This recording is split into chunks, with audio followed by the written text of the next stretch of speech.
Women's Champion Casey Carlisle will be in the house signing autographs. And then after that show, this is how devoted she is. She's jumping in a car. She's driving back home. She has a wrestling show to do that night. She's wrestling that night. Yeah. Craziness. Okay, we also have former 8-time women's champion, Playboy model, weightlifting champion, former NWO girl, former TNA knockout, April Hunter, cosplay fanatic April Hunter. She will be in the house signing autographs and meeting fans, and we got a lot of positive feedback with her coming to the show, and we're, also because our tour with April Hunter doesn't even stop there. We leave and we go to Jersey All Pro Wrestling in Rahway, New Jersey. I mean, this is nuts. We're going to go from Jersey to Queens to New Jersey to Staten Island back to New Jersey. We got a lot of driving to do. It's going to be chaos, but we go to Jersey All Pro Wrestling from 5:30 to 6:30. Only 1 hour, 60 minutes, folks, for the meet and greet, for the Fat Frank tribute show with Jersey All Pro Wrestling. She will be there. She's one of the original Jersey All Pro women's wrestlers. She's very happy to be home. Of course, she made this decision to come on board with us way before the sad tragedy of Frank passing away. This is just, we added this on because she wanted to come home where it all started and pay her respects to Frank. And what a better way to do it than at Jersey All Pro Wrestling. Again, from 5:30 to 6:30, she will be there signing autographs, taking pictures with the fans. We jump back into the Damage Mobile, and we jump over the bridge, and we're into Staten Island, New York for Warriors of Wrestling from Fun Station, Staten Island, and Travis, where April will be there signing autographs, meeting fans. A great card in store that night, which includes Carlito, Brooke Tesmaka, and Jazz. I mean, a lot on the docket that night, and we're still working on possibly adding Justin Credible to the wrestling card. We're just waiting to hear back from him, but it's going to be a great night of Warriors of Wrestling from Staten Island, New York that night, and that's where the April Hunter tour ends as we hop back into the Damage Mobile and back down to the shore of New Jersey, where I'm sure we'll all be grasping for air at the end of this day. And she'll be on a plane the next day. It's definitely going to be a long, long day, but I mean, it'll be worth it. So, sleep can be made up. Yep. And that was only the second person that's on the list. There we go. Former ECW hardcore icon and former ECW champion Justin Credible will be joining us as well at the big event. He'll be there signing autographs for the fans. We're also hoping we can get him to come to Warriors of Wrestling that night to not only meet the fans, but hopefully be in a match. We'll see what happens, because his career is slowly winding down. It'll be over before the new year, and he'll be just doing conventions, no more wrestling. But we'll see what Justin Credible has in store for the fans on the 14th. And the cleanup hitter. The number 4 hitter in this All-Star Squadron, former TNA Heavyweight Champion EC3, Ethan Carter III, will also be at the Damage 365 Radio Network table. And he'll be, of course, meeting and greeting the fans, signing autographs, taking pictures. And, I mean, this is nuts. I mean, this is full table, great lineup. Yeah, it's actually the most guests that we've had with us at one convention. It is. It's the most, and I mean, and to add on to it, I mean, that this is only like a table and a half of talent. The other table and a half is going to be the Funkenstein Wrestling Superstore. So not only are we packed with wrestling talent, we'll be packed with the best wrestling memorabilia and collectibles you can find in the state of New Jersey, and they'll all be there in Queens. So we're bringing the best of the best to Queens. That's why we call it the All-Star Squadron, because there's nobody better. Nah, it could be, but you know what? I'm going to prop myself up because that's what we're supposed to do. There you go. As Barry Horowitz would say, he would say nothing, but he would reach around and pat himself on the back. On the back. He's the winner, and that's us this weekend. We're winners.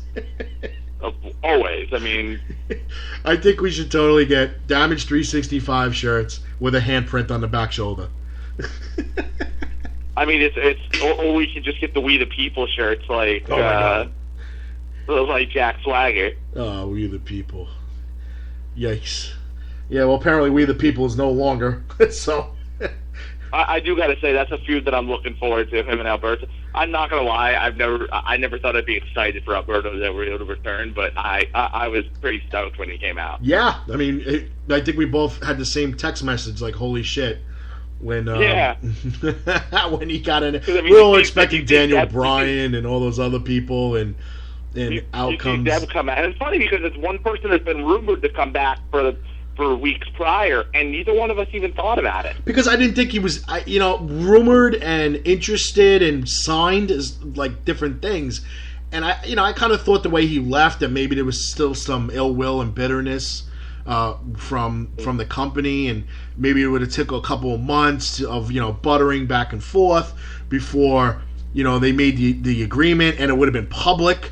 I mean, this was for WWE, for all the leaks that they have.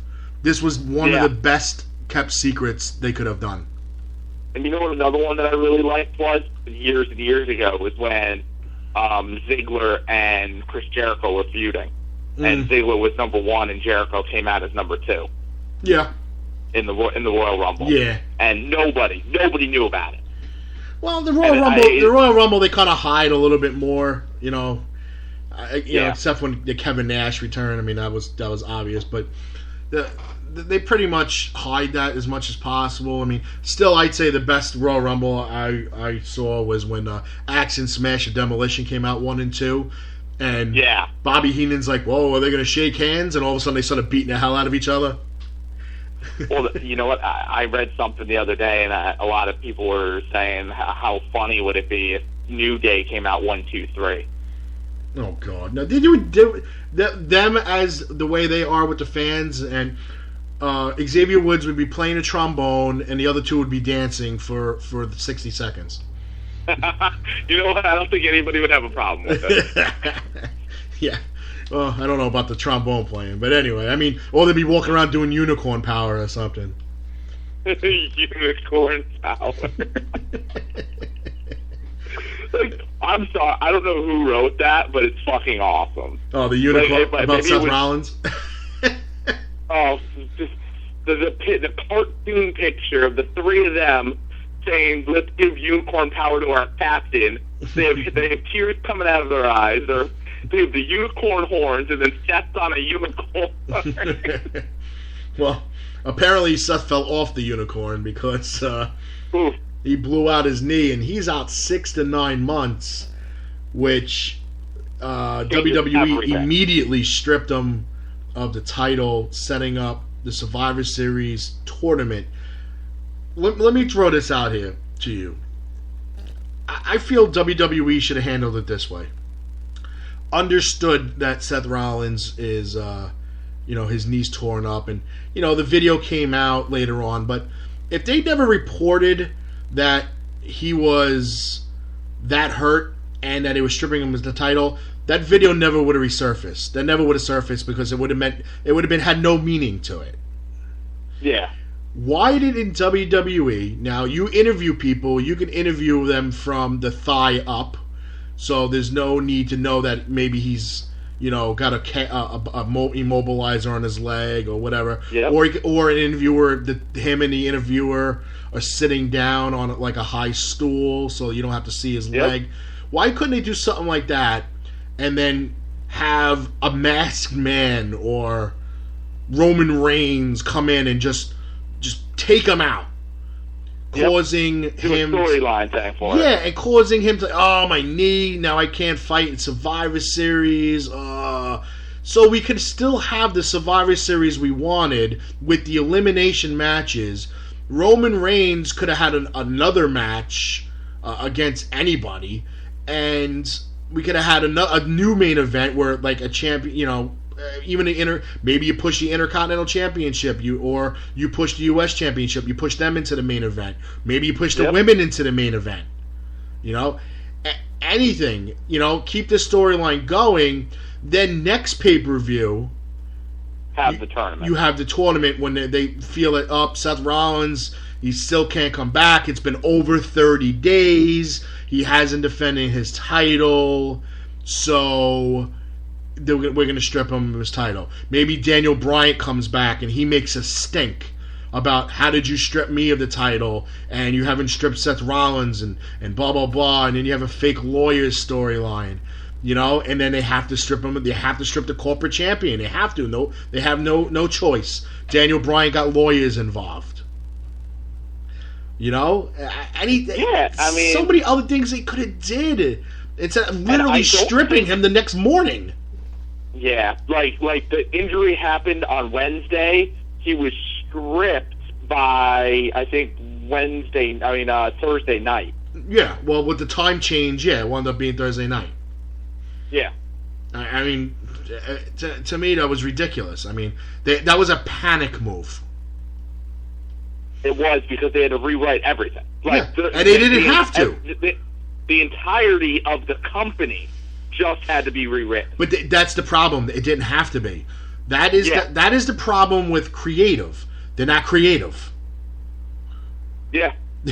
You didn't have to rewrite the entire pay-per-view. You didn't even have to change anything about the pay-per-view other than who Roman Reigns is wrestling. Roman Reigns could have got into... First of all, you could have took Roman Reigns and Dean Ambrose and teamed them with Undertaker and Kane against all four of the Wyatt family. Yep. There you go. That took a lot of thinking, right? Yeah. that took a lot of... What did that take me? All 30 seconds? The thing is, though, I don't think they're doing an entire tournament at the night of Survivor Series. No, they're supposed to be doing I think it's either a 14-man or a 16-man tournament. There's one elimination match and the women's match, and that's it. Yep, that's exactly what it's going to be. But I think they're going to have a couple qualifying matches leading up, and then you'll actually have those guys wrestle that night. But it's going to be interesting how everything gets booked, because obviously right now, who's the favorite to win that tournament? Roman Reigns, obviously, in my mind. Yeah, of course, Roman Reigns. You can also, don't forget, you got the pre-show. You can have 2 matches on the pre-show. Exactly. You have 2 qualifying matches on the pre-show. Exactly. So it's going to be interesting how everything's booked. Mm-hmm. If you're going to have Roman win, you got to have some... If you just have Roman win, you have him win clean, you have nothing crazy happen, this pay-per-view is going to bomb. You have to have some kind of pop to the pay-per-view. Not only is it going to bomb, but nobody's going to turn on Monday Night Raw the next day. Exactly. No point. And what a lot of people are thinking about, it's not about who's winning the tournament, Kev. It's about who's leaving champion. And a lot of people are saying Roman wins, Sheamus cashes in. I feel the finals comes down to Roman Reigns and Sheamus. Roman Reigns wins the match. But Sheamus has enough, senses left to bro kick Reigns after the match, cash in the briefcase, and pin him. See, I have 2 scenarios that I could see happening. I could see it ended up being Roman and Ambrose in the finals. Mm-hmm. Reigns, they have a hard-fought matchup. They're both beat up. Ambrose really gets to Reigns and just really works him hard. Reigns gets the win. Sheamus comes down to cash in, and Ambrose just stands there and watches it happen. And doesn't do anything. Doesn't help his brother, quote-unquote. Okay. Okay. I mean, that could happen. I have another twist of that same scenario. Ambrose and Reigns battle it out. Reigns wins. They go to shake hands at the end, and Reigns Superman punches Ambrose. Reigns becomes the corporate champion. Got tired of being screwed, just like Daniel Bryan all those times, and instead of fighting him, he joins them. Makes perfect sense to me. I mean, there's so many different things that could happen.